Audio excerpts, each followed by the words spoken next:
ਸਤਿ ਸ਼੍ਰੀ ਅਕਾਲ। ਤੁਸੀਂ ਦੇਖ ਰਹੇ ਹੋ ਪੰਜਾਬ ਮੇਲ USA TV। ਮੈਂ ਵਰੁਣ ਕੌਰ ਮਾਨ ਖਬਰਾਂ ਦੇ ਬੁਲੇਟਿਨ ਵਿੱਚ ਤੁਹਾਡਾ ਸਵਾਗਤ ਹੈ। ਪੇਸ਼ ਨੇ ਪਹਿਲਾਂ ਚੋਣਵੀਆਂ ਖਬਰਾਂ। ਦੁਬਈ ਤੋਂ ਆਈ ਸਪਾਈਸ ਜੈਟ ਦੀ ਉਡਾਣ 'ਚੋਂ ਮਿਲਿਆ 1015 ਗ੍ਰਾਮ ਸੋਨਾ। ਬਰਾਮਦ ਸੋਨੇ ਦੀ ਕੀਮਤ 50 ਲੱਖ ਤੋਂ ਵੱਧ। ਅਮਰੀਕਾ ਦਾ ਯੂਕਰੇਨ ਨੂੰ ਸਮਰਥਨ ਜਾਰੀ ਕੀਤਾ। 60 ਕਰੋੜ ਡਾਲਰ ਦੇ ਵਾਧੂ ਫੌਜੀ ਪੈਕੇਜ ਦਾ ਐਲਾਨ। ਨਿਵੇਸ਼ ਅਤੇ ਰਾਸ਼ਟਰੀ ਸੁਰੱਖਿਆ ਕੌਣ? ਜੋ ਬਾਈਡਨ ਨੇ ਉੱਚਾ ਕਦਮ, ਨਿਸ਼ਾਨੇ ਤੇ ਚੀਨੀ ਕੰਪਨੀਆਂ। रूस ने दुनिया भर के लोगों की प्रभुसत्ता खोण की की कोशिश। अमरीका। रूस यूक्रेन जंग विचाले पुतिन की कार नूं बंब नाल उड़ाउण की कोशिश। कई गार्ड सस्पेंड। कनेडा च 40 नौजवानों ने घेरिया पुलिस अफसर। लटकी डिपोर्ट होने की तलवार। ते हुण इन्हां खबरां दा विस्तार ते कुछ होर खबरां।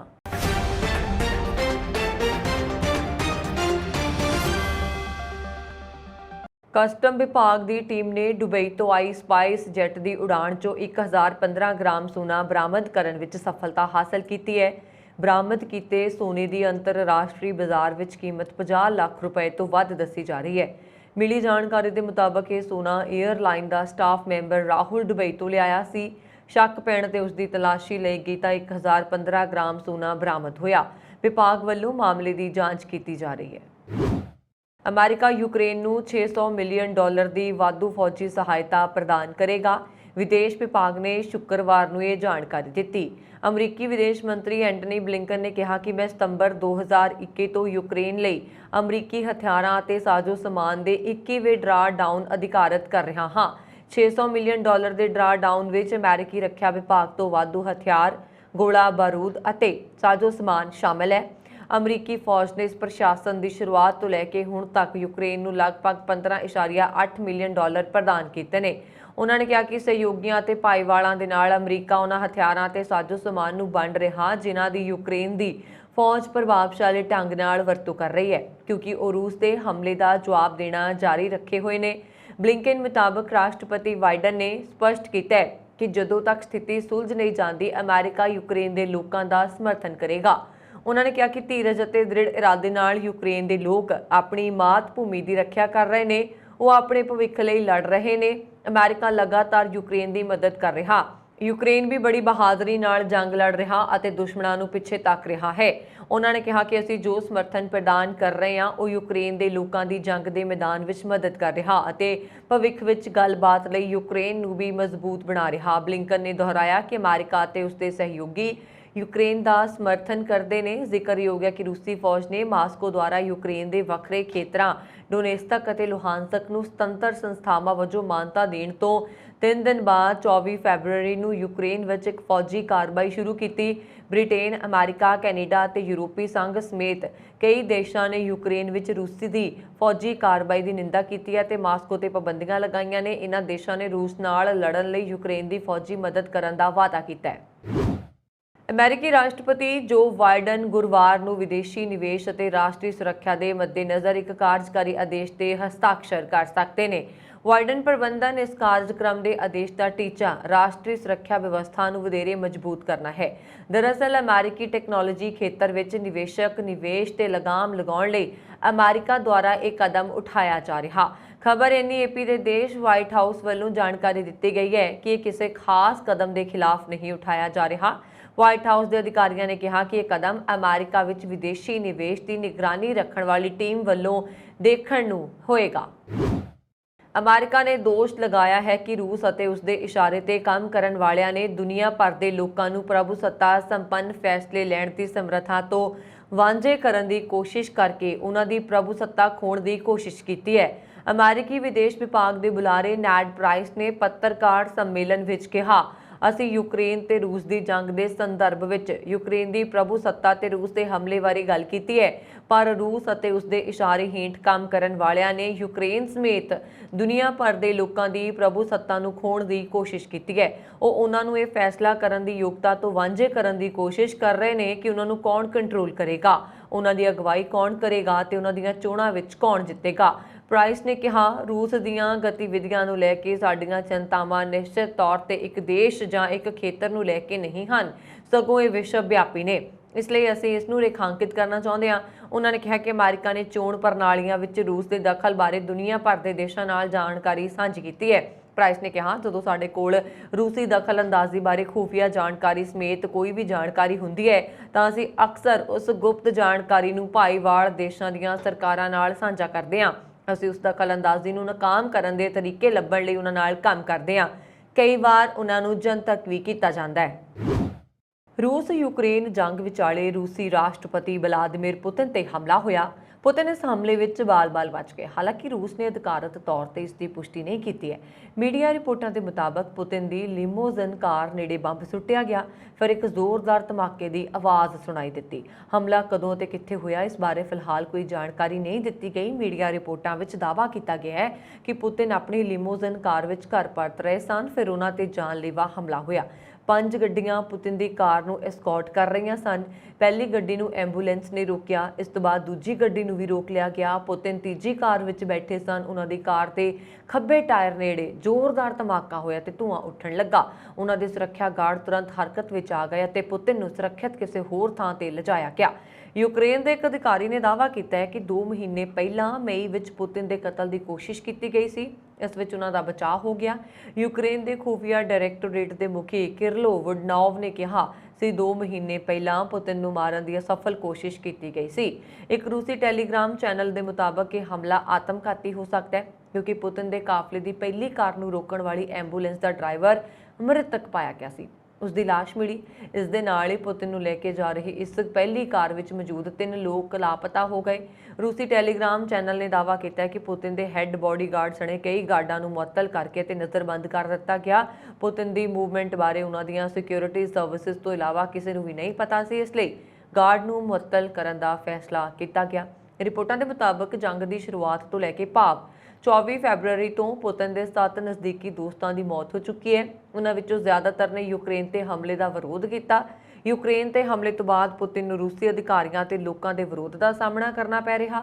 संयुक्त राष्ट्र विच रूसी डिप्लोमैट बोरिस ने सिक्योरिटी कौंसल के अहुदे तो अस्तीफा दे दिता है। जंग के 28वें दिन पुतिन के सीनियर सलाहकार एंटनी ने अहुदे तो अस्तीफा दे दिता सी। कनेडा विखे ब्रिटिश कोलंबिया के सरी विच 40 पंजाबी नौजवानों नूं देश निकाले का सामना करना पै सकता है। असल विच बुधवार नूं तकरीबन 40 पंजाबी नौजवान, जिन्हां विच ज़्यादातर विद्यार्थी ने, नूं एक पुलिस अधिकारी नूं उसकी ड्यूटी निभाउण तो रोकण अते उसका रस्ता रोकण के दोष विच कनेडा तो देश निकाले का सामना करना पै सकता है। कनेडियन पुलिस के कांस्टेबल सरबजीत संघा ने मीडिया नाल गलबात दौरान दस्सिया कि यह समूह कानून की उलंघना करते हुए उदों उलझ पिया जदों एक पुलिस अधिकारी ने एक कार चालक नूं रोकिया ते एक ट्रैफिक नोटिस जारी किया, जो स्ट्रॉबेरी हिल प्लाजा 72 एवन्यू के आले दुआले 3 घंटे तक उच्ची आवाज़ विच संगीत बजा रहा सी। कार तो लाउड स्पीकर हटाउण दा नोटिस दिता गया सी। उन्होंने अगे दस्सिया कि हालांकि कई नौजवानों ने अधिकारियों नूं रोकिया ते उस नाल दुर्व्यवहार किया, उसका रस्ता रोक दिता।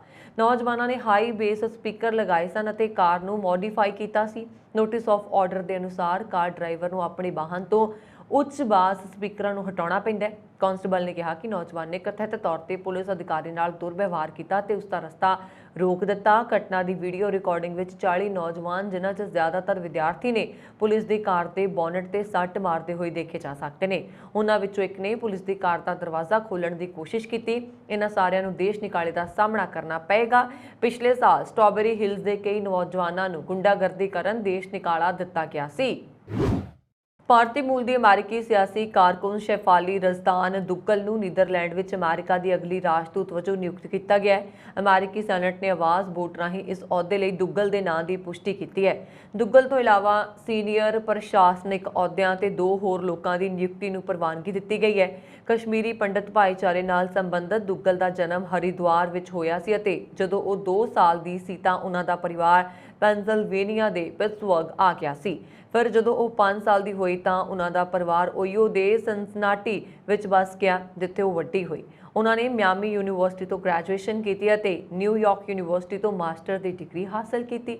दुग्गल ने जुलाई विच सैनेट की सुनवाई दौरान विदेशी संबंधां बारे कमेटी नूं कहा सी, मैं भारत विच पैदा हुई पर मेरा पालन पोषण अमेरिका विच होया। दुग्गल एक तजर्बेकार सियासी कारकुन होने के नाल-नाल औरतां ते मनुखी अधिकारां दी मजबूत वकील भी है। वो ह्यूमन राइट्स वॉच की सैन फ्रांसिस्को कमेटी की मैंबर भी है। Residency advisory firm Henley and partners group की एक रिपोर्ट के मुताबिक ਨਿਊਯਾਰਕ, ਟੋਕੀਓ ਤੇ ਸੈਨ ਫਰਾਂਸਿਸਕੋ ਖਾੜੀ ਖੇਤਰ ਅਜਿਹੇ ਸਥਾਨ ਨੇ ਜਿੱਥੇ ਸਭ ਤੋਂ ਜ਼ਿਆਦਾ ਕਰੋੜਪਤੀ ਰਹਿੰਦੇ ਨੇ। ਬਲੂਮਬਰਗ ਦੀ ਇੱਕ ਰਿਪੋਰਟ ਦੇ ਮੁਤਾਬਕ ਸਭ ਤੋਂ ਜ਼ਿਆਦਾ ਕਰੋੜਪਤੀ ਵਾਲੇ ਚੋਟੀ ਦੇ 10 ਸ਼ਹਿਰਾਂ ਵਿੱਚੋਂ ਅੱਧੇ ਸੰਯੁਕਤ ਰਾਜ ਅਮਰੀਕਾ ਵਿੱਚ ਨੇ। ਫਿਰ ਵੀ ਅੰਕੜਿਆਂ ਤੇ ਨੇੜਿਓਂ ਨਜ਼ਰ ਮਾਰਨ ਤੋਂ ਪਤਾ ਲੱਗਦਾ ਹੈ ਕਿ ਨਿਊਯਾਰਕ ਸ਼ਹਿਰ ਵਿੱਚ 2022 ਦੀ ਪਹਿਲੀ ਛਿਮਾਹੀ ਵਿੱਚ ਹਾਈ ਨੈਟ ਵਰਥ ਵਾਲੇ ਵਿਅਕਤੀਆਂ ਵਿੱਚ 12% ਦੀ ਕਮੀ ਆਈ ਹੈ, ਜਦਕਿ ਸੈਨ ਫਰਾਂਸਿਸਕੋ ਖਾੜੀ ਖੇਤਰ ਵਿੱਚ 4% ਦਾ ਵਾਧਾ ਦੇਖਿਆ ਗਿਆ। ਚੌਥੇ ਸਥਾਨ ਤੇ ਕਾਬਜ਼ ਅਤੇ ਕਾਸਟ ਆਫ ਲਿਵਿੰਗ ਸੰਕਟ ਤੋਂ ਲੰਘ ਰਹੇ ਲੰਡਨ ਵਿੱਚ ਵੀ ਕਰੋੜਪਤੀਆਂ ਦੀ ਗਿਣਤੀ 'ਚ 9% ਦੀ ਗਿਰਾਵਟ ਦੇਖੀ ਗਈ। ਰਿਪੋਰਟ ਵਿੱਚ ਕਰੋੜਪਤੀਆਂ ਨੂੰ $1 ਮਿਲੀਅਨ ਜਾਂ ਉਸ ਤੋਂ ਜ਼ਿਆਦਾ ਦੀ ਨਿਵੇਸ਼ਯੋਗ ਜਾਇਦਾਦ ਦੇ ਰੂਪ ਵਿੱਚ ਪਰਿਭਾਸ਼ਿਤ ਕੀਤਾ ਗਿਆ। ਉੱਥੇ ਖੂਫੀਆ ਫਰਮ ਨਿਊ ਵਰਲਡ ਵੈਲਥ ਵੱਲੋਂ 71 ਕੀਤੇ ਗਏ ਅੰਕੜੇ ਦੱਸਦੇ ਨੇ ਕਿ ਮਿਡਲ ਈਸਟ ਵਿੱਚ ਸਥਿਤ ਸਾਊਦੀ ਅਰਬ ਦੀ ਰਾਜਧਾਨੀ ਰਿਆਦ ਅਤੇ ਸੰਯੁਕਤ ਅਰਬ ਅਮੀਰਾਤ ਦਾ ਸ਼ਹਿਰ ਸ਼ਾਰਜਾ ਹੁਣ ਤੱਕ ਦੇ ਸਭ ਤੋਂ ਤੇਜ਼ੀ ਨਾਲ ਵੱਧਦੀ ਕਰੋੜਪਤੀਆਂ ਦੀ ਆਬਾਦੀ ਵਾਲੇ ਸ਼ਹਿਰ ਨੇ। ਕੈਨੇਡਾ ਤੋਂ ਅਧਿਕਾਰਤ ਵਫਦ ਪ੍ਰਧਾਨ ਮੰਤਰੀ ਜਸਟਿਨ ਟਰੂਡੋ ਅਤੇ ਗਵਰਨਰ ਜਨਰਲ ਮੈਰੀ ਸਾਈਮਨ ਦੇ ਨਾਲ ਸੋਮਵਾਰ ਨੂੰ ਹੋਣ ਵਾਲੇ ਮਹਾਰਾਣੀ ਐਲਿਜ਼ਾਬੈਥ II ਦੇ ਅੰਤਿਮ ਸੰਸਕਾਰ ਦੀਆਂ ਰਸਮਾਂ ਵਿੱਚ ਸ਼ਾਮਲ ਹੋਣ ਲਈ ਰਾਜਧਾਨੀ ਓਟਾਵਾ ਤੋਂ UK ਲਈ ਰਵਾਨਾ ਹੋਏਗਾ। ਉਹਨਾਂ ਦੇ ਨਾਲ ਸਾਬਕਾ ਗਵਰਨਰ ਜਨਰਲ ਮਾਈਕਲ ਜ਼ੀਨ ਅਤੇ ਡੇਵਿਡ ਜੌਹਨਸਟਨ ਦੇ ਨਾਲ ਸਾਬਕਾ ਪ੍ਰਧਾਨ ਮੰਤਰੀ ਕਿਮ ਕੈਂਪਬੈਲ, ਜ਼ੀਨ ਕ੍ਰੇਟੀਅਨ, ਪਾਲ ਮਾਰਟਿਨ ਅਤੇ ਸਟੀਫਨ ਹਾਰਪਰ ਵੀ ਸ਼ਾਮਲ ਹੋਣਗੇ। ਬਰੈਂਪਟਨ ਦੇ ਸ਼ੈਰੀਡਨ ਪਲਾਜ਼ਾ ਵਿੱਚ ਬੀਤੀ 28 ਅਗਸਤ ਨੂੰ ਹੋਈ ਪੰਜਾਬੀ ਨੌਜਵਾਨਾਂ ਦੀ ਲੜਾਈ ਦੇ ਮਾਮਲੇ ਵਿੱਚ ਹਰਜੋਤ ਸਿੰਘ ਦੀ ਗ੍ਰਿਫਤਾਰੀ ਮਗਰੋਂ ਨਿਆਗਰਾ ਫਾਲਸ ਦੇ 24 ਸਾਲਾ ਮਨਸ਼ਰਨ ਮੱਲੀ ਵਿਰੁੱਧ ਗ੍ਰਿਫਤਾਰੀ ਵਾਰੰਟ ਜਾਰੀ ਕੀਤਾ ਗਿਆ ਹੈ। ਪੀਲ ਰੀਜਨਲ ਪੁਲਿਸ ਨੇ ਬੁੱਧਵਾਰ ਸ਼ਾਮ ਇੱਕ ਬਿਆਨ ਜਾਰੀ ਕਰਦਿਆਂ ਕਿਹਾ ਕਿ ਕੁੱਟਮਾਰ ਦੇ ਮਾਮਲੇ ਵਿੱਚ ਇੱਕ ਹੋਰ ਸ਼ੱਕੀ ਦੀ ਸ਼ਨਾਖਤ ਕੀਤੀ ਗਈ ਹੈ, ਜਿਸ ਨੂੰ ਜਲਦ ਗ੍ਰਿਫਤਾਰ ਕਰ ਲਿਆ ਜਾਏਗਾ। ਪੁਲਿਸ ਦੇ ਮੁਤਾਬਕ ਕੁਰਬਾਨ ਦੀ ਸ਼ਮੂਲੀਅਤ ਵਾਲੇ ਇਸ ਮਾਮਲੇ ਵਿੱਚ ਕਈ ਜਣੇ ਜ਼ਖਮੀ ਹੋਏ ਸਨ ਅਤੇ ਉਨ੍ਹਾਂ ਤੋਂ ਪੁੱਛ ਪੜਤਾਲ ਦੇ ਆਧਾਰ ਤੇ ਕਾਰਵਾਈ ਨੂੰ ਅੱਗੇ ਵਧਾਇਆ ਗਿਆ। ਬਰੈਂਪਟਨ ਦੇ ਮੈਕਲਾਫਲਿਨ ਰੋਡ ਅਤੇ ਸਟੀਲਜ਼ ਐਵਨਿਊ ਇਲਾਕੇ ਵਿੱਚ 28 ਅਗਸਤ ਨੂੰ ਵੱਡੇ ਤੜਕੇ ਵਾਪਰੀ ਵਾਰਦਾਤ ਦੀ ਵੀਡੀਓ ਸੋਸ਼ਲ ਮੀਡੀਆ ਤੇ ਬੇਹੱਦ ਵਾਇਰਲ ਹੋਣ ਲੱਗੀ ਤਾਂ ਪੁਲਿਸ ਤੁਰੰਤ ਹਰਕਤ ਵਿੱਚ ਆ ਗਈ।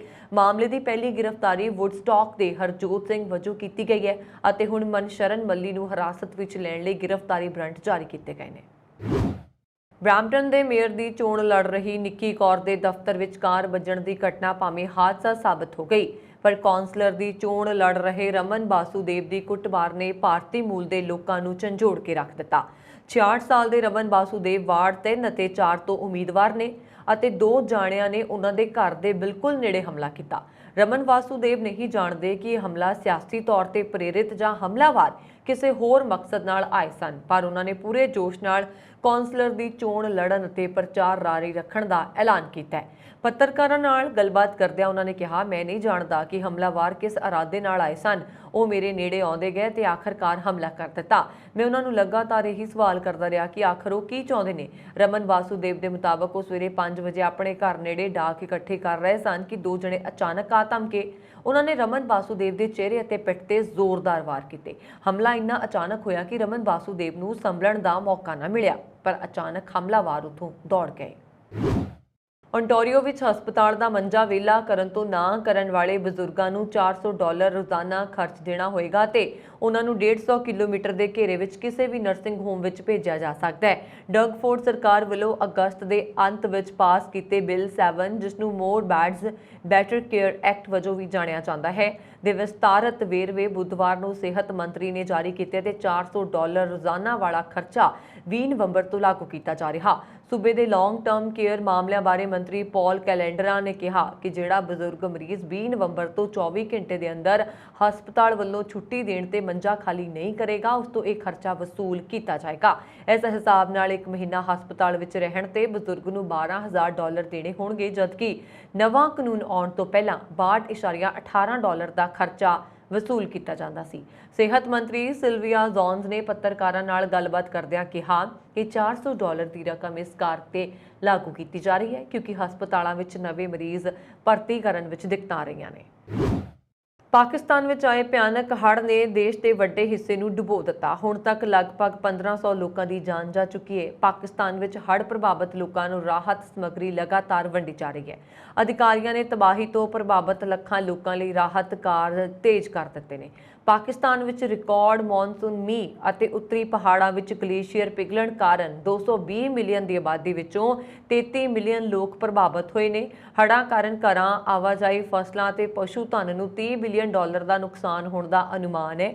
ਰਾਸ਼ਟਰੀ ਆਫਤ ਪ੍ਰਬੰਧਨ ਅਥਾਰਟੀ ਨੇ ਕਿਹਾ ਕਿ ਮਰਨ ਵਾਲਿਆਂ ਦੀ ਗਿਣਤੀ 1486 ਹੈ। ਇਹਨਾਂ ਵਿੱਚ ਕਰੀਬ 530 ਬੱਚੇ ਸ਼ਾਮਲ ਨੇ। ਇਸ ਦੇ ਨਾਲ ਹੀ ਹਜ਼ਾਰਾਂ ਪਸ਼ੂਆਂ ਦੀ ਵੀ ਮੌਤ ਹੋ ਚੁੱਕੀ ਹੈ। ਪਿਛਲੇ ਕੁਝ ਹਫ਼ਤਿਆਂ ਵਿੱਚ ਅਧਿਕਾਰੀਆਂ ਨੇ ਹੜ੍ਹ ਦੇ ਪਾਣੀ ਨੂੰ ਵੱਡੇ ਢਾਂਚੇ ਜਿਵੇਂ ਕਿ ਪਾਵਰ ਸਟੇਸ਼ਨਾਂ ਤੇ ਘਰਾਂ ਤੋਂ ਦੂਰ ਰੱਖਣ ਦੀ ਕੋਸ਼ਿਸ਼ ਕੀਤੀ। ਇੱਥੇ ਕਿਸਾਨਾਂ ਨੂੰ ਪਸ਼ੂਆਂ ਨੂੰ ਬਚਾਉਣ ਦਾ ਨਵਾਂ ਖਤਰਾ ਮੰਡਰਾ ਰਿਹਾ ਕਿਉਂਕਿ ਪਸ਼ੂਆਂ ਲਈ ਚਾਰਾ ਖਤਮ ਹੋਣ ਲੱਗਾ ਹੈ। ਸਰਕਾਰ ਅਤੇ ਸੰਯੁਕਤ ਰਾਸ਼ਟਰ ਨੇ ਰਿਕਾਰਡ ਤੋੜ ਗਰਮੀ ਦੇ ਤਾਪਮਾਨ ਦੇ ਮੱਦੇਨਜ਼ਰ ਵੱਧਦੇ ਪਾਣੀ ਲਈ ਜਲਵਾਯੂ ਤਬਦੀਲੀ ਨੂੰ ਜ਼ਿੰਮੇਵਾਰ ਠਹਿਰਾਇਆ, ਜਿਸ ਕਾਰਨ ਹਜ਼ਾਰਾਂ ਲੋਕਾਂ ਨੂੰ ਆਪਣੇ ਘਰਾਂ ਤੋਂ ਬਾਹਰ ਟੈਂਟਾਂ ਜਾਂ ਸੜਕਾਂ ਤੇ ਖੁੱਲ੍ਹੇ ਵਿੱਚ ਰਹਿਣ ਲਈ ਮਜਬੂਰ ਹੋਣਾ ਪਿਆ।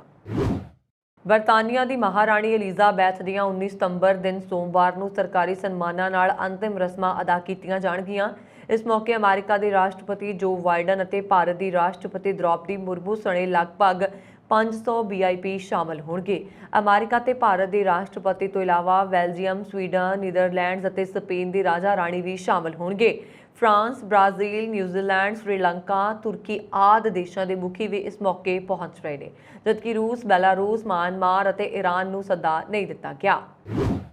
1984 ਦੇ ਸਿੱਖ ਕਤਲੇਆਮ ਦੇ ਦੋਸ਼ੀ ਕਾਂਗਰਸੀ ਆਗੂ ਜਗਦੀਸ਼ ਟਾਈਟਲਰ ਦੀ ਤਸਵੀਰ ਵਾਲੀ ਟੀ-ਸ਼ਰਟ ਪਾ ਕੇ ਸ੍ਰੀ ਦਰਬਾਰ ਸਾਹਿਬ ਵਿਖੇ ਆਉਣ ਵਾਲੇ ਕਰਮਜੀਤ ਸਿੰਘ ਗਿੱਲ ਦੀ ਦਾਇਰ ਕੀਤੀ ਗਈ ਜ਼ਮਾਨਤ ਅਰਜ਼ੀ ਨੂੰ ਸਥਾਨਕ ਜ਼ਿਲ੍ਹਾ ਸੈਸ਼ਨ ਜੱਜ DS ਰਲਹਨ ਨੇ ਖਾਰਿਜ ਕਰ ਦਿੱਤਾ ਹੈ।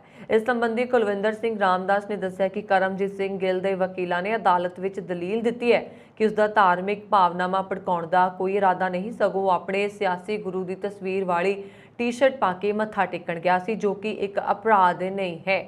ਉੱਥੇ ਕਮਿਸ਼ਨਰੇਟ ਪੁਲਿਸ ਵੱਲੋਂ ਕੀਤੀ ਗਈ ਜਾਂਚ ਵਿੱਚ ਉਸ ਖਿਲਾਫ ਧਾਰਮਿਕ ਭਾਵਨਾਵਾਂ ਭੜਕਾਉਣ ਦੇ ਦੋਸ਼ ਹੇਠ ਧਾਰਾ 153 ਤਹਿਤ ਕੇਸ ਦਰਜ ਕੀਤਾ ਗਿਆ। ਦੂਜੇ ਪਾਸੇ ਸਰਕਾਰੀ ਵਕੀਲ ਅੰਜੂ ਸ਼ਰਮਾ ਅਤੇ ਸ਼੍ਰੋਮਣੀ ਕਮੇਟੀ ਦੇ ਵਕੀਲ ਭਗਵੰਤ ਸਿਆਲਕਾ ਤੇ ਮਨਜੀਤ ਸਿੰਘ ਚੀਨਾ ਸਮੇਤ ਸਵਜੀਤ ਸਿੰਘ ਸਿਆਲਕਾ, ਰੋਹਿਤ ਸ਼ਰਮਾ, ਸੁਖਰਾਜ ਸਿੰਘ ਮਾਨ ਅਤੇ ਗੁਰਪ੍ਰੀਤ ਸਿੰਘ ਬਾਸਰਕੇ ਨੇ ਪੇਸ਼ ਹੋ ਕੇ ਦਲੀਲ ਦਿੱਤੀ ਕਿ ਕਥਿਤ ਦੋਸ਼ੀ ਸ੍ਰੀ ਦਰਬਾਰ ਸਾਹਿਬ ਵਿੱਚ ਮੱਥਾ ਟੇਕਣ ਨਹੀਂ ਗਿਆ, ਸਗੋਂ ਫਿਰਕੂ ਭਾਵਨਾਵਾਂ।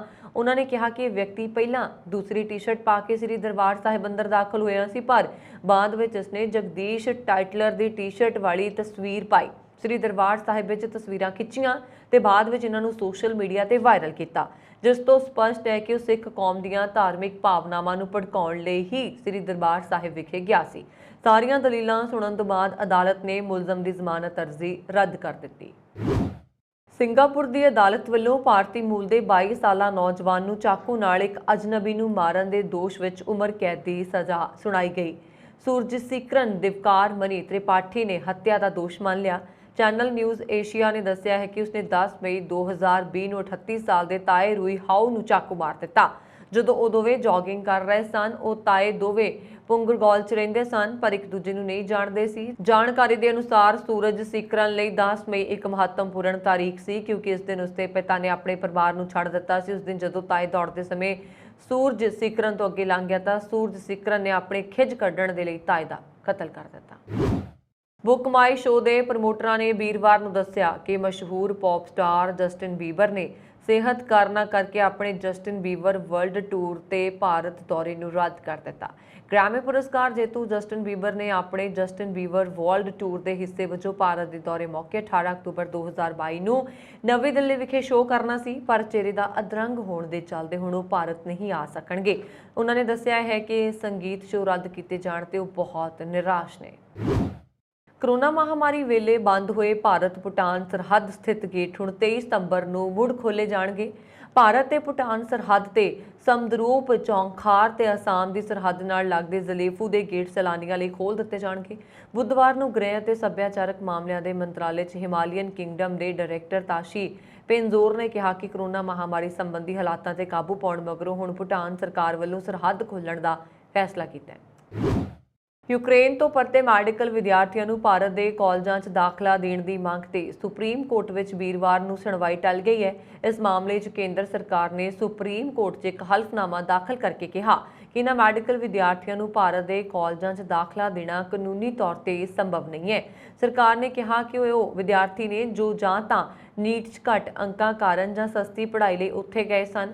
ਕੇਂਦਰ ਨੇ ਦੱਸਿਆ ਕਿ ਇਹ ਵਿਦਿਆਰਥੀ ਯੂਕਰੇਨ ਦੇ ਕਾਲਜ ਤੋਂ ਮਨਜ਼ੂਰੀ ਮਿਲਣ ਤੋਂ ਬਾਅਦ ਦੂਜੇ ਦੇਸ਼ਾਂ 'ਚ ਡਿਗਰੀ ਪੂਰੀ ਕਰਨ ਦੀ ਝੋੜ ਕਰ ਸਕਦੇ ਨੇ।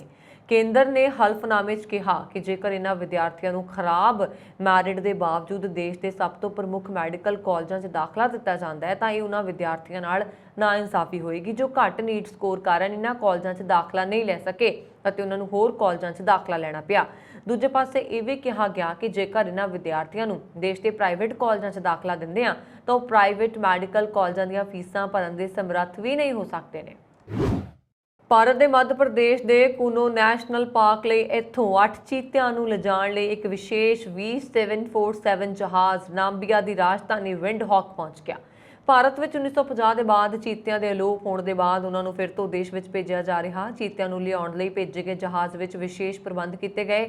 ਵਿੰਡਹੌਕ ਵਿੱਚ ਭਾਰਤੀ ਹਾਈ ਕਮਿਸ਼ਨ ਨੇ ਬੁੱਧਵਾਰ ਨੂੰ ਟਵੀਟ ਕੀਤਾ, ਟਾਈਗਰਸ ਦੀ ਭੂਮੀ ਭਾਰਤ ਵਿੱਚ ਸਦਭਾਵਨਾ ਰਾਜਦੂਤਾਂ ਨੂੰ ਲਿਆਉਣ ਲਈ ਵੀਰਾਂ ਦੀ ਭੂਮੀ ਵਿੱਚ ਇੱਕ ਵਿਸ਼ੇਸ਼ ਜਹਾਜ਼ ਪਹੁੰਚ ਗਿਆ।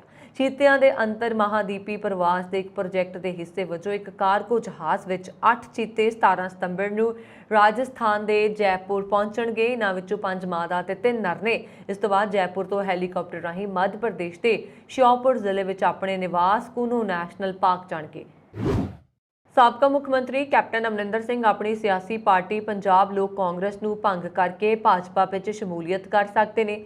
ਸੂਤਰ ਦੱਸਦੇ ਨੇ ਕਿ ਕੈਪਟਨ ਅਮਰਿੰਦਰ ਸਿੰਘ ਨੇ ਆਪਣੀ ਪਾਰਟੀ ਨੂੰ ਭੰਗ ਕਰਨ ਦਾ ਫੈਸਲਾ ਲਗਭਗ ਕਰ ਲਿਆ ਤੇ ਇਸ ਸੰਬੰਧੀ ਭਾਜਪਾ ਹਾਈ ਕਮਾਂਡ ਨਾਲ ਗੱਲ ਵੀ ਹੋ ਚੁੱਕੀ ਹੈ।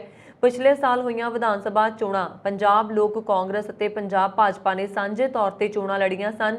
ਵਿਧਾਨ ਸਭਾ ਚੋਣਾਂ ਵਿੱਚ ਪੰਜਾਬ ਲੋਕ ਕਾਂਗਰਸ ਦਾ ਕੋਈ ਖਾਤਾ ਨਹੀਂ ਖੁੱਲਿਆ, ਇੱਥੋਂ ਤੱਕ ਕਿ ਕੈਪਟਨ ਅਮਰਿੰਦਰ ਸਿੰਘ ਵੀ ਆਪਣੀ ਚੋਣ ਹਾਰ ਗਏ ਸਨ। ਵਰਣਨਯੋਗ ਹੈ ਕਿ ਪਿਛਲੇ ਸਾਲ ਕੈਪਟਨ ਅਮਰਿੰਦਰ ਸਿੰਘ ਨੇ ਕਾਂਗਰਸ ਹਾਈ ਕਮਾਂਡ ਵੱਲੋਂ ਉਹਨਾਂ ਨੂੰ ਮੁੱਖ ਮੰਤਰੀ ਦੀ ਗੱਦੀ ਤੋਂ ਲਾਂਭੇ ਕਰਨ ਤੋਂ ਬਾਅਦ ਪੰਜਾਬ ਲੋਕ ਕਾਂਗਰਸ ਦਾ ਗਠਨ ਕੀਤਾ ਸੀ। ਵਿਦੇਸ਼ ਅਤੇ ਦੇਸ਼ ਤੋਂ ਗਲਤ ਗੁੰਮਰਾਹਕੁੰਨ ਜਾਣਕਾਰੀ ਨਾਲ ਡਰਾ ਕੇ ਜਾਂ ਭਰਮਾ ਕੇ ਲੋਕਾਂ ਨਾਲ ਠੱਗੀ ਕਰਨ ਵਾਲਿਆਂ ਦੀ ਠੱਗੀ ਲਗਾਤਾਰ ਵਧਦੀ ਜਾ ਰਹੀ ਹੈ। ਪਿਛਲੇ ਦਿਨੀ ਹੋਈ ਆਨਲਾਈਨ ਠੱਗੀਆਂ ਦੀ ਤਰ੍ਹਾਂ ਪਿੰਡ ਗਿੱਲ ਵਾਸੀ ਵਿਅਕਤੀ ਵੀ 8 ਰੁਪਏ ਲੁਟਾ ਬੈਠਾ। Additional SHO SI Parminder Singh ਨੇ ਦੱਸਿਆ ਕਿ ਪੁਲਿਸ ਨੇ ਇਹ ਮਾਮਲਾ ਠੱਗੀ ਦਾ ਸ਼ਿਕਾਰ ਹੋਏ ਬਖਸ਼ੀਸ਼ ਸਿੰਘ ਪੁੱਤਰ ਭਗਤ ਸਿੰਘ ਦੀ ਸ਼ਿਕਾਇਤ ਦੇ ਆਧਾਰ ਤੇ ਅਣਪਛਾਤੇ ਵਿਅਕਤੀਆਂ ਖਿਲਾਫ ਦਰਜ ਕੀਤਾ ਹੈ। ਆਪਣੇ ਬਿਆਨ ਵਿੱਚ ਬਖਸ਼ੀਸ਼ ਨੇ ਦੱਸਿਆ ਕਿ 2 ਸਤੰਬਰ ਨੂੰ ਉਸ ਨੂੰ ਫੋਨ ਆਇਆ ਅਤੇ ਫੋਨ ਕਰਨ ਵਾਲੇ ਨੇ ਆਪਣੇ ਆਪ ਨੂੰ ਐਡਵੋਕੇਟ ਨੰਦਾ ਦੱਸਦੇ ਹੋਏ ਆਖਿਆ ਕਿ ਉਸ ਦਾ ਭਤੀਜਾ ਕੈਨੇਡਾ ਵਿੱਚ ਲੜਾਈ ਝਗੜੇ ਦੇ ਕੇਸ ਵਿੱਚ ਫਸ ਗਿਆ ਅਤੇ ਉਸ ਦਾ ਵਕੀਲ ਹੈ। ਉਸ ਨੂੰ ਬਚਾਉਣ ਲਈ ਉਸਨੇ 8 ਲੱਖ ਰੁਪਏ ਦੀ ਮੰਗ ਕੀਤੀ ਹੈ, ਜਿਸ ਤੇ ਸ਼ਿਕਾਇਤਕਰਤਾ ਨੇ ਝਾਂਸੇ ਵਿੱਚ ਆ ਕੇ ਮਨਾਲੀ, ਇੰਦੌਰ ਅਤੇ ਬਿਹਾਰ ਦੇ ਬੈਂਕ ਖਾਤਿਆਂ ਵਿੱਚ ਰਕਮ ਪਾ ਦਿੱਤੀ। ਬਾਅਦ ਵਿੱਚ ਉਹ ਵਿਅਕਤੀ ਜਦੋਂ 20 ਲੱਖ ਰੁਪਏ ਦੀ ਹੋਰ ਮੰਗ ਕਰਦੇ ਹੋਏ ਬਾਰ-ਬਾਰ ਫੋਨ ਕਰਨ ਲੱਗ ਪਿਆ ਤਾਂ ਉਸ ਨੂੰ ਸ਼ੱਕ ਹੋ ਗਿਆ। ਇਸ ਦੌਰਾਨ ਫੋਨ ਕਰਨ ਵਾਲਾ ਵਿਅਕਤੀ ਉਸ ਨਾਲ ਕਾਨਫਰੰਸ ਕਾਲ ਦੌਰਾਨ ਪਾਕਿਸਤਾਨ ਦੇ ਨੰਬਰ ਤੇ ਗੱਲ ਕਰਦਾ ਸੀ। ਆਪਣੇ ਨਾਲ ਹੋਈ ਠੱਗੀ ਤੋਂ ਬਾਅਦ ਪੁਲਿਸ ਨੂੰ ਸ਼ਿਕਾਇਤ ਦੇ ਦਿੱਤੀ ਗਈ ਹੈ। ਪਰ ਸੋਚਣ ਵਾਲੀ ਗੱਲ ਇਹ ਹੈ ਕਿ ਜਦੋਂ ਠੱਗੀ ਹੋਈ ਹੈ ਤੇ ਉਸ ਦੇ ਭਤੀਜੇ ਦੇ ਨਾਮ ਤੇ ਠੱਗੀ ਹੋਈ ਹੈ, ਉਸ ਵਿਅਕਤੀ ਨੇ ਪਹਿਲਾਂ ਆਪਣੇ ਭਤੀਜੇ ਦੇ ਨਾਲ ਗੱਲ ਕਿਉਂ ਨਹੀਂ ਕੀਤੀ। ਬੀਤੇ ਦਿਨੀ ਜਲੰਧਰ ਦੇ ਪਿੰਡ ਤਾਜਪੁਰ ਵਿਖੇ 4 ਸਾਲਾ ਬੱਚੀ ਦੀ ਮੌਤ ਹੋ ਗਈ ਸੀ, ਜਿਸ ਨੂੰ ਲੈ ਕੇ ਕਾਫੀ ਹੰਗਾਮਾ ਹੋਇਆ ਤੇ ਚਰਚ ਤੇ ਮੁਖੀ ਤੇ ਇਲਜ਼ਾਮ ਵੀ ਲੱਗੇ। ਇਸ ਦੌਰਾਨ ਧਰਮ ਪਰਿਵਰਤਨ ਨੂੰ ਲੈ ਕੇ ਵੀ ਨਾ ਚਰਚਾਂ ਤੇ ਕਾਫੀ ਇਲਜ਼ਾਮ ਲੱਗ ਰਹੇ ਨੇ। ਇਹਨਾਂ ਇਲਜ਼ਾਮਾਂ ਦਰਮਿਆਨ ਤਾਜਪੁਰ ਚਰਚ ਦੇ ਮੁਖੀ ਬਜਿੰਦਰ ਮੀਡੀਆ ਦੇ ਨਾਲ ਰੂਬਰੂ ਹੋਏ। ਇਸ ਦੌਰਾਨ ਬਜਿੰਦਰ ਨੇ ਦੱਸਿਆ ਕਿ ਉਹਨਾਂ ਵੱਲੋਂ ਕਿਸੇ ਤਰ੍ਹਾਂ ਦਾ ਵੀ ਧਰਮ ਪਰਿਵਰਤਨ ਨਹੀਂ ਕੀਤਾ ਜਾ ਰਿਹਾ। ਉਹਨਾਂ ਨੇ ਕਿਹਾ ਕਿ ਜਿਸ ਛੋਟੀ ਬੱਚੀ ਦੀ ਬੀਤੇ ਦਿਨੀ ਮੌਤ ਹੋਈ ਹੈ ਉਹ ਕੈਂਸਰ ਤੋਂ ਪੀੜਤ ਸੀ ਅਤੇ ਉਸ ਦੀ ਮਾਂ ਪਿਛਲੇ 9 ਮਹੀਨਿਆਂ ਤੋਂ ਆਪਣੀ ਬੱਚੀ ਨਾਲ ਚਰਚ ਆ ਰਹੀ ਸੀ। ਉਹਨਾਂ ਨੇ ਦੱਸਿਆ ਕਿ ਬੱਚੀ ਦਾ ਇਲਾਜ ਦਿੱਲੀ ਦੇ ਏਮਸ ਹਸਪੀਟਲ ਵਿੱਚ ਚੱਲਦਾ ਸੀ, ਜਿਸ ਤੇ ਡਾਕਟਰਾਂ ਨੇ ਆਖਰੀ ਸਟੇਜ ਹੋਣ ਕਾਰਨ ਉਸ ਨੂੰ ਜਵਾਬ ਦੇ ਦਿੱਤਾ। ਧਰਮ ਪਰਿਵਰਤਨ ਨੂੰ ਲੈ ਕੇ ਉਹਨਾਂ ਨੇ ਕਿਹਾ ਕਿ ਅੱਜ ਵੀ ਉਹ ਆਪਣੇ ਪਹਿਲਾਂ ਨਾਂ ਨਾਲ ਹੀ ਜਾਣੇ ਜਾਂਦੇ ਨੇ। ਉਹਨਾਂ ਨੇ ਅਜੇ ਤੱਕ ਆਪਣਾ ਨਾਮ ਨਹੀਂ ਬਦਲਿਆ। ਜਿੰਨੇ ਵੀ ਲੋਕ ਇੱਥੇ ਆਉਂਦੇ ਨੇ ਉਹ ਆਪਣੀ ਆਸਥਾ ਨੂੰ ਲੈ ਕੇ ਇੱਥੇ ਆਉਂਦੇ ਨੇ ਤੇ ਸੰਵਿਧਾਨ ਦੇ ਮੁਤਾਬਕ ਹਰ ਕਿਸੇ ਨੂੰ ਕਿਸੇ ਵੀ ਧਰਮ ਨੂੰ ਮੰਨਣ ਤੋਂ ਨਹੀਂ ਰੋਕਿਆ ਜਾ ਸਕਦਾ। ਉਹਨਾਂ ਨੇ ਕਿਹਾ ਅਸੀਂ ਵੀ ਇਨਸਾਨ ਹਾਂ, ਭਗਵਾਨ ਨਹੀਂ ਹਾਂ, ਭਗਵਾਨ ਦੇ ਦੱਸੇ ਹੋਏ ਰਸਤੇ ਤੇ ਚੱਲਦੇ ਹਾਂ। ਉਹਨਾਂ ਨੇ ਕਿਹਾ ਕਿ ਭਗਵਾਨ ਨੇ ਸਾਨੂੰ ਅਸੀਸ ਦਿੱਤੀ ਹੈ ਕਿ ਅਸੀਂ ਲੋਕਾਂ ਵਾਸਤੇ ਦੁਆ ਕਰੀਏ ਤੇ ਉਹ ਠੀਕ ਹੋ ਜਾਣ। ਉਹਨਾਂ ਨੇ ਕਿਹਾ ਹੈ ਕਿ ਉਹਨਾਂ ਦੀ ਮਾਂ ਨੂੰ ਵੀ ਸਰੀਰਕ ਤੌਰ ਤੇ ਸਮੱਸਿਆ ਸੀ, ਜਿਸ ਤੋਂ ਬਾਅਦ ਕਿਸੇ ਪਾਸਟਰ ਨੇ ਉਹਨਾਂ ਲਈ ਦੁਆ ਕੀਤੀ, ਜਿਸ ਤੋਂ ਬਾਅਦ ਉਹਨਾਂ ਨੇ ਵੀ ਆਪਣਾ ਮਨ ਇਸ ਧਰਮ ਵੱਲ ਕਰ ਲਿਆ। ਬੀਤੇ ਦਿਨ ਬਿਸ਼ਪ ਨੇ ਅੰਮ੍ਰਿਤਸਰ ਵਿਖੇ ਅਕਾਲ ਤਖਤ ਦੇ ਜਥੇਦਾਰ ਅਤੇ ਮੀਡੀਆ ਸਾਹਮਣੇ ਬਿਆਨ ਦਿੱਤੇ ਸਨ ਕਿ ਜਿਹੜੇ ਪੈਂਟੀਕਾਸਟਲ ਚਰਚ ਨੇ ਉਹ ਸਾਡਾ ਹਿੱਸਾ ਨਹੀਂ ਹਨ। ਇਸ ਬਿਆਨ ਤੇ ਬਜਿੰਦਰ ਨੇ ਕਿਹਾ ਕਿ ਇਹ ਘਰ 'ਚ 3 ਭਰਾ ਹੁੰਦੇ ਨੇ, ਉਹਨਾਂ 'ਚ ਝਗੜਾ ਵੀ ਅਕਸਰ ਹੋ ਜਾਂਦਾ ਹੈ, ਉਹ ਵੀ ਸਾਡੇ ਭਰਾ ਨੇ। ਕੁਝ ਲੋਕਾਂ ਵੱਲੋਂ ਇਹ ਵੀ ਕਿਹਾ ਜਾਂਦਾ ਹੈ ਕਿ ਜੇਕਰ ਤੁਸੀਂ ਚਰਚ ਜਾਂਦੇ ਹੋ ਤਾਂ ਦਵਾਈ ਛੱਡ ਦਿਓ। ਇਸ ਤੇ ਬਜਿੰਦਰ ਕਹਿੰਦੇ ਨੇ ਕਿ ਉਹ ਲੋਕ ਬੇਵਕੂਫ ਨੇ ਜੋ ਅਜਿਹੀਆਂ ਗੱਲਾਂ ਕਰਦੇ ਨੇ। ਉਹਨਾਂ ਨੇ ਕਿਹਾ ਕਿ ਦਵਾਈ ਦੇ ਨਾਲ ਦੁਆ ਵੀ ਜ਼ਰੂਰੀ ਹੈ। ਇਸ ਸਨ ਹੁਣ ਤੱਕ ਦੀਆਂ ਖਬਰਾਂ। ਮੈਨੂੰ ਵਰੁਣ ਕੌਰ ਮਾਨ ਨੂੰ ਦਿਵਾ ਗਿਆ। ਹੋਰ ਖਬਰਾਂ ਦੇ ਲਈ ਸਾਡਾ YouTube ਚੈਨਲ ਪੰਜਾਬ ਮੇਲ USA TV ਜ਼ਰੂਰ ਸਬਸਕ੍ਰਾਈਬ ਕਰੋ। ਸਤਿ ਸ਼੍ਰੀ ਅਕਾਲ।